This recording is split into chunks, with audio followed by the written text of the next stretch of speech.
G20 के president के तौर पर भारत पूरी दुनिया का आह्वान करता है कि हम मिलकर सबसे पहले इस ग्लोबल ट्रस्ट डेफिसिट को एक विश्वास, एक भरोसे में बदलें।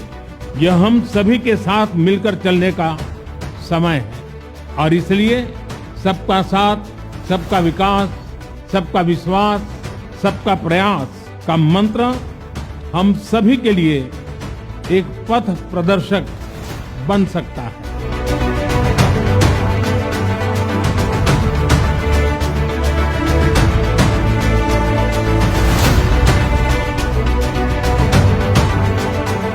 जब बरसों पुरानी चुनौतियां हमसे नए समाधान मांग रही है, 21वीं सदी का यह समय पूरी दुनिया को नई दिशा दिखाने वाला और नई दिशा देने वाला एक महत्वपूर्ण समय है।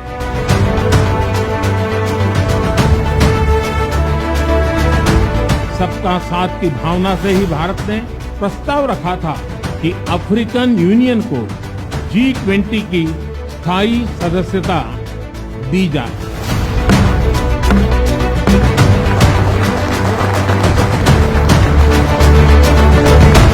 भारत की G20 प्रेसिडेंसी देश के भीतर और देश के बाहर इंक्लूजन का, सबका साथ का प्रतीक बन गई है। भारत में ये पीपल्स G20 बन गया।